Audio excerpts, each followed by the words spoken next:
درس ما شروع میکنیم. روز دوم بعد از موضوعات روز اول که براتون گفتم، خب ما کامپوزیشن دیروز خواندیم که به خاطر کارهای موشن گرافیک بود و شما همونطور که براتون گفتم اگر کدام فیلم میخواستین کار بکنین میرفتین فیلم می آوردین و مستقیم روی کامپوزیشن منداختین، به خاطر از اینکه نظر به کلپتان کامپوزیشن تشکیل شود که مثلا سایز و دیوریشن و فریم و تا این موضوعش در نظر بگیره. این موضوع است. دوباره روی کامپوزیشن اول میایم درس ابتدایی که ما کار میکنیم. امروز یک پروژه بسیار ساده رو میخوایم کار بکنیم که از قسمت نیو کار میکنیم، یعنی روی خود کامپوزیشن رایت کلیک و برش میگیم که میخوایم نیو و اینجا که چی کار میکنیم اینا تمامشون مثلا موضوعات هستن که باز در پروژه زیاد کار میشن، مثلا نیو تکست، نیو سالید، نیو لایت، کامرا. این موضوعات است که باز در قسمت مینویلیر در قسمت نیو موجود داره که میشه لیست از اینجا بیارین روی خود کامپوزیشن رایت کلیک بکنین، این می صفحه نیو از اینجا بیارین. کاری که ما فعلا انجام میدیم میخوایم یک صفحه کاملا ساده ایجاد کنیم، مثل که در پروگرام پرمیر هم داریم نه به نام کالر مات میگن، در پروگرام فتوشاپ هم داریم به نام سالید میگن، اونمو سالید در افتر افکت هم است. صفحه ساده که زیاتر اکثرا در پروژه از خیلی استفاده میشه و زیاتر افکت هایی که قرار است روی مثلا بالاخره یک فایل استفاده شه و اون فایل سالید می باشه. اینو باش میگیم اوکی. مثلا ما اگر خواسته باشیم این افکت رو استفاده کنیم میتونیم روی بعضیش روی فیلم و این موضوعات استفاده کنیم مستقیم، اصلا ضرورت به سالید نیست، ولی اکثرا اینا روی سالید کار میشن. مثلا ما افکت به نام رمپ هم میخوایم استفاده کنیم، گریدین رمپ. اینجا تایپ میکنیم که رمپ در قسمت افکت ها. شما گریدین در فتوشاپ خوانده بودین نه؟ به خاطر ایجاد یک صفحه چند رنگه اینجا مونم موضوع است. گریدین رمپ میخوایم استفاده کنیم، پس اگر سالید نباشه اینا نمیشه که مثلا ما بریم روی فیلم مثلا تو مستقیم استفاده کنیم موضوعات، ولی اینجا میتونیم به خاطر پروژه موشن گرافیک روی یک سالید استفاده کنیم. ما برش میگیم که میخوایم که رمپ ما ترکیب از دو رنگ باشه. مثلا امروز ما کمک رنگا رو تغییر میدیم، میگیم مثلا رنگ زرد و رنگ نارنجی رنگ باشه تقریبا به این شکل. کار که انجام میدیم این است که ما از یک کنترل دی دوپلیکیت میگیرم، به خاطر دوپلیکیت کردن سالید از شرکت کنترل دی استفاده میکنیم. افکت دیگری که استفاده میکنیم میگیم به نام گرید است و این گرید رو میگیریم میندازیم روی سالید بالایی. رنگش فعلا سفید است، میگیم سفید نباشه، میخوایم سیاه باشه و مودش نن است، میگیم مثلا مود نرمال باشه. و امروز اینا میخوانین که شما همونطور که دیروز بر شما گفته شد نظر به نوت که پروگرام افتر افکت هم 2D است و هم 3D میخوایم میره کار بکنیم که چطور مثلا ما یک سالید یا یک لیر به 3D میتونیم تبدیل بکنیم. 3D انواع مختلف است. مثلا ما میخوایم یک سطح ایجاد بکنیم، یک سطح پرسپکتیو هم حالت 3D اگر داشته باشه میشه از افتر افکت کار. و باز اگر مثلا ما بخوایم یک ابجکت کاملا 3D خود ما در افتر افکت بسازیم این کار کردن نمیتونیم. میتونیم بریم در پروگرام 3D مکس ابجکت 3D مدل کنیم و اون رو در پروگرام افتر افکت وارد بسازیم، روی لایتینگ و موضوعاتش کار کنیم. و یا ما یک پلاگین داریم به نام الیمنت 3D میگن، داش ابجکت های آماده 3D است که میشه از اونها استفاده کنیم. اگر بخوایم یک نمونه از این موضوعات بر شما نشان بدم در قسمت ویدیو پروداکشن میشه مثلا از این فولدر اینی رو بر شما نشان داد. اینی ابجکت آماده 3D مثلا میتونه باشه و داخل فضای طبیعی مثلا میکس شده. یا مثلا اگر ما بخوایم با شما یک موضوع دیگر رو نشان بدیم، این موضوعات است که باز داخل خود افتر افکت در پلاگین الیمنت 3D این موضوعات است. اینا رو باز بعداً شما کار میکنین. یکی 3D است که کاملا 3D از 4 نما و 4 اطراف میتونین روتیت بکنین، از هر طرف خواسته باشین ببینین اون حالت 3D است. یکی تقریبا حالت 3D رو روش اضافه میکنین تا که نمای 3D داشته باشه. ما فعلا میخوایم برای نمی سطح زمین یک نمای 3D تنظیم کنیم، پس F4 پرس میکنین به خاطر که آپشن های 3D این موضوعات بیا. اگر از شما نبود F4 پرس کنین. خب از ما که این قسمت فعلا است.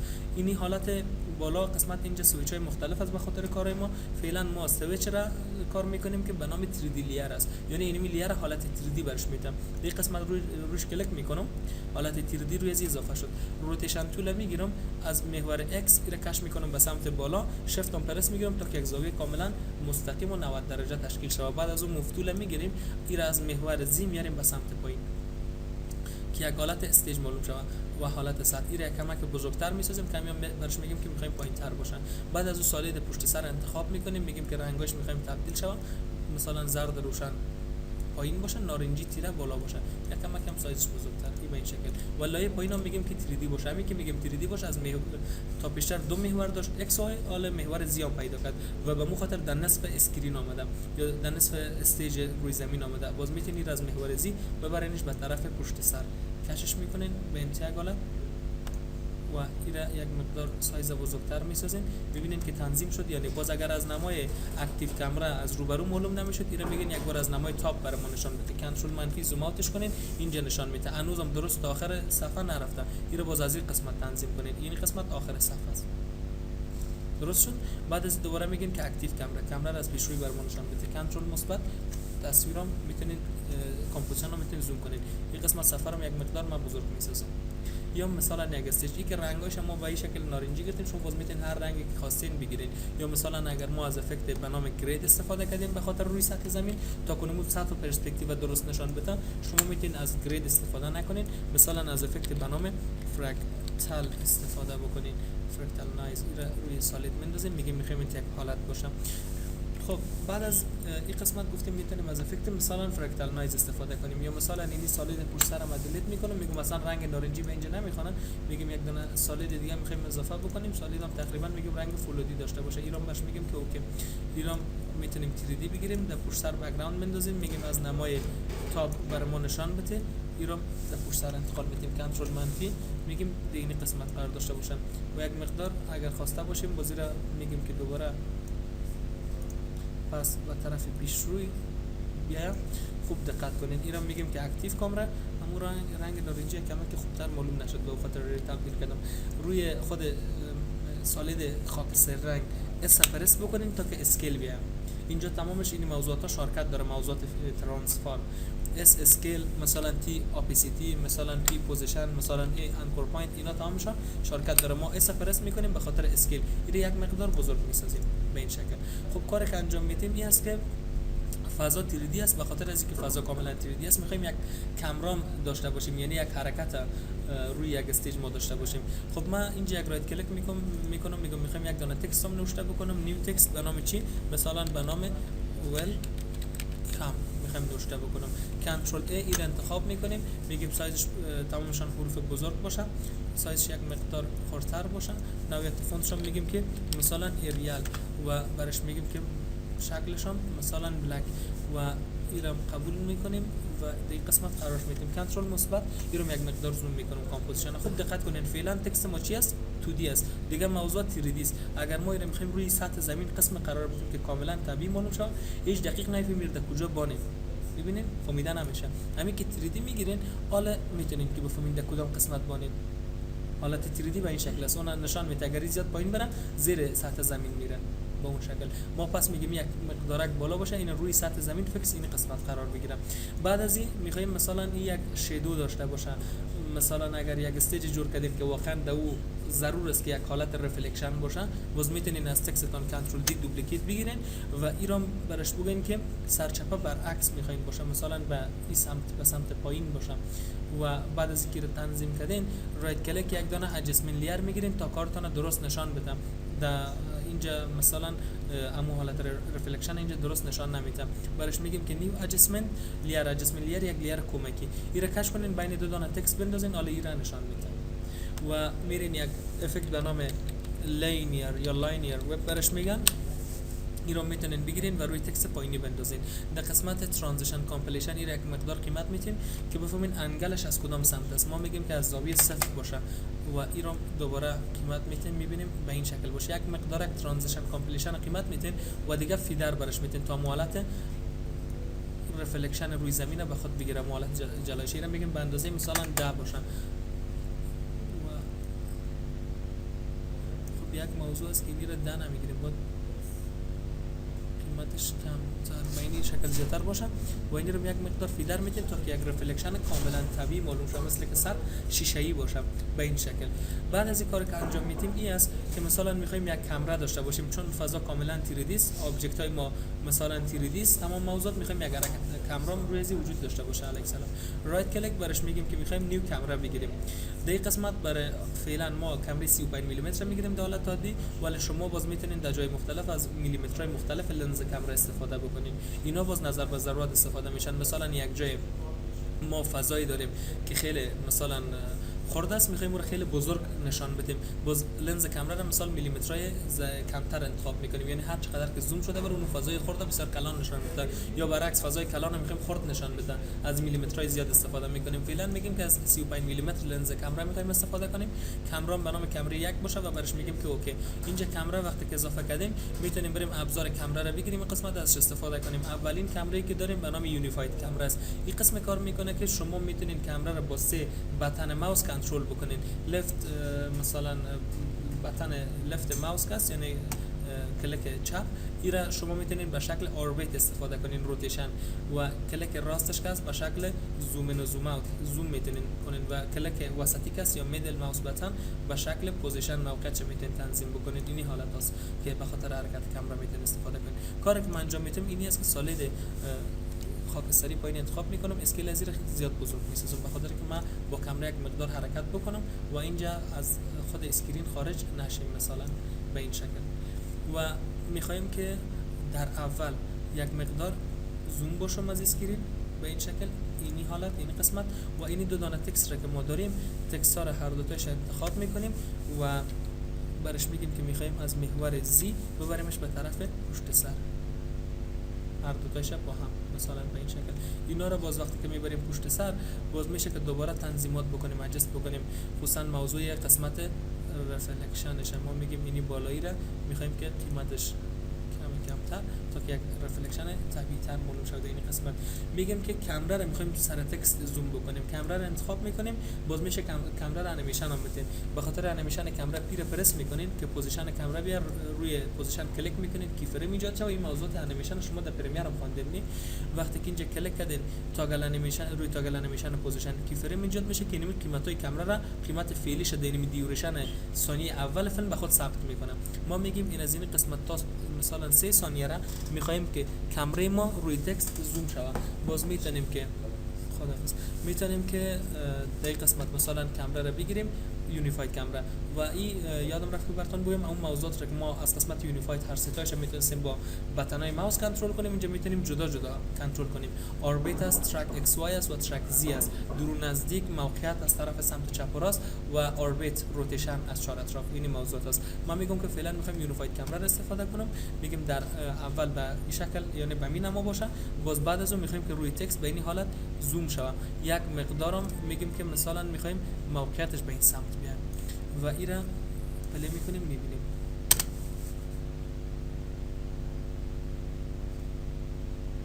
درست شد؟ ای به این سمت. و یک موضوع است که ما فعلا نمیخوایم که خود تکست پایین ما رفلکشن داشته باشه، چون اصلا این حالت نیست که مثلا رفلکشن روی یک موضوع باشه. خب بعد از این کاری که انجام میدیم این است که ما میریم برش میگیم که نیو لایت، میخوایم از یک لایت هم استفاده کنیم. ما در قسمت لایت های مختلف داریم. مثلا در قسمت است به نام پارالل لایت. این لایت های تارگت، هدف، چراغ‌دستی یک قسمت مشخص میکنی. وقتی باش میگی پارالل لایت و برش میگی اوکی، اینجا مثل لایت چراغ‌دستی و لایت میاد تنها روی هدفی که میخوای اونمو قسمت روشن میسازه، مثل عالم طبیعت واقعی به اون شکل. اینی حالت. یا ما میریم در قسمت لیر و در قسمت لایت ستینگ میریم برش میگیم که میخوایم اسپات لایت باشه، لایت مخروطی شکل. زیاتر در کنسرت ها سیرک اینی موضوع استفاده میکنن، روی یک نفر لایت شکل دایروی گرد می باشه. اینی حالت برش میگن اسپات. یا برش میگیم پوینت لایت نقطه‌ای. یا مثلا لایتی که ما میتونیم این نمونه بزنیم، مثلا لایت چراغ خانه. اینی موضوعات ها می باشن. و موضوع دیگه که است میریم در قسمت مینویلیر و قسمت لایت ستینگ برش میگیم امبینت، لایت محیطی، مکمل یک محیط میخوایم روشن بسازه. اینی لایت باز میتونیم استفاده کنیم. فعلا ما میگم که مثلا میخوایم از لایتی که استفاده کنم پوینت لایت باشه و ایران برش میگیم که اوکی. خب لایت را که ما ایجاد کردیم اگر بیایم ببینیم لایت ما این طرف میارم، ببینید این لایت ما فعلا قسم است. ما لایت یک بار بسته میکنم، کامera را انتخاب میکنم، کی فرمایشم از بین میبرم، دیلیت میکنم و سی را پرس میکنم که ابزار کامera انتخاب شه. ایرا ما یک کمک روتیت میکنم به خاطر از اینکه میخوایم این قسمت کار لایت ببینم. لایت را که فعلا ما گرفتیم روی تکست تاثیر نداره، داره تاثیر به این معنی که لایت در عالم واقعیت اینجا روشنی میاره، درست است که روشنی مثلا اون یک مقدار روشنی میاره تاثیر داره. در عالم واقعیت قسمت وقتی که مثلا روشنی بر روی یک جسم میزنه باز از اون پس سایه تشکیل میشه. فعلا اگر ما این قسمت روتیت بکنیم صحنه را هیچ سایه وجود نشده از تکست. یا مثلا اگر من ایره کنترل زد میگم میرم این تکست انتخاب میکنم و میگم که میخوایم این از محور زی دوباره به طرف پیش روی بریم این قسمت. خوب دقت کنید لایت به این شکل تاثیرات خود یک مقدار داره ولی سایه از هیچ ایجاد نشده. مثلا به این شکل سی را پرس میکنیم یک مقدار کامرا را زوم اوت میشیم و اینا میگیم که به انتهای حالت و لایت ما رو انتخاب میکنیم، وی را پرس میکنیم مفتول ای را میاریم. به این شکل تاثیر داره ولی از این سایه تشکیل نشده. اگر میخواین که کاملا طبیعی معلوم شه و از این سایه تشکیل شه در قسمت لایت برین، بین لایت باز بکنین، قسمت لایت آپشن به نام کیست شیدو اینجا یک آپشن است، اینی را آن میکنین و وقتی که آن کنین تنهایی کفایت نمیکنه باز این را بسته میکنین، میرین در خود امو آبجکتی که میخواین لایت روش تاثیر بکنه اون را باز میکنین قسمت متریال آپشن و این قسمت برش میگین که یک آپشن به نام کیست شیدو است، ایام آن شوه. وقتی که ایرام از این قسمت تانستین آن کنین حالا اونمو سایه تشکیل میشه. ایرام برش میگیم بسته شوه، روی لایت کلیک میکنیم تا لایت ما انتخاب شوه و مو شکل واقعی و طبیعیش لایت ایجاد میشه. درست شد؟ اگر لایت این طرف باشه سایه به این طرف، اگر لایت سمت باشه به این شکل. و بازم اگر میخواین که لایتتون تنظیمات بکنین که مثلا نرم باشه این موضوعات، اینا رو باز در قسمت شیدو دیفیوژن اینجا باز تنظیم میکنین که لایت مثلا همون سایه که از لایت تشکیل میشه نرم باشه، تو درشت نباشه، نرم باشه و بعد از اون باز میتونین که این لایتتون استفاده بکنین. این قسمت یک مقدار مثلا بین سمت باشه و کمی پوزیشنش به این شکل. سی را پرس میکنین کامرا بیا و این را میخواین که این از اینی نمو نشان بدین. لایتتون انتخاب میکنین، میگین که وی تا مفتول بیا و لایت میخواین انتقال بدین. ما میگیم لایت در این قسمت میخوایم قرار داشته باشه و اینا همون حالت سایه‌ای که از لایت تشکیل شده. اینا موضوعات قسمت نیو بود که از قسمت کامپوزیشن وقتی رایت کلیک میکردیم روی نیو این موضوعات میومد تکست کار کردیم سالید لایت و کامرا و قسمت ادجستمنت لیر. این موضوعات روز اول بود که کار کردیم. کفایت میکنه مقدر دیگه این موضوعات فقط هدف از این است. شاید این پروژه خیلی ساده باشه ولی هدف از شناختن و معرفی کردن لایت، سالید، کامرا، ادجستمنت لیر بود که ادجستمنت لیر را دیدیم که با کدام تکنیک استفاده کردیم، لایت و کامرا در کدام فضا و محیط استفاده میشه. حالا اگر از شما پرسان شوه که لایت و کامرا در فضای 2D استفاده میشه یعنی شما چی جواب میدید؟ لایت و کامرا در فضای 2D استفاده میشه؟ خب نمیشه. نه ما اینجا تمام ابجکت هایی را که گرفتیم 3D به این خاطر گرفتیم که لایت و کامرا روش تاثیر کنه. خب دقت کنین اگر مثلا من اینا را از حالت 3D میکشم 2D میسازم حالا کامرا ما تاثیر داره؟ ببین کامرا کاملا بی تاثیر است. کامرا باشه یا نباشه هیچ فرق نمیکنه. تا پیشتر یک چیز به نام لایت بود که روی تکست تاثیر مونده بود. حالا کوک مثلا همون حالت هیچ چیز نیست. اگر لایت باشه یا نباشه هیچ تاثیر نداره اینجا. شما باز اگر میگن که فضا و محیط 3D باشه باز لایت تاثیر میکنه. ببین لایت که دیلیت کنین تاثیر کرد. نه اگر کامرا را دیلیت کنین بازم تاثیر کرد. تا پیشتر این تاثیر نداشت. پس اینا یاد گرفتین که دیگه لایت و کامرا و این موضوعات هم در فضای 3D تنها استفاده میشه نه در فضای 2D. اگر شما بعض مثلا پروژه رو میبینید که مثلا بعض انیمیشن ها و موضوعات است که مثلا حرکت کامرا نداره این موضوعات یا میبینید که 2D است اون دیگه مثلا حرکت کامرا داش استفاده نشده و حرکت کامرا و لایت این موضوعات فقط تنها در فضای 3D استفاده میشه. فهمیدین؟ سوال مشکل نیست؟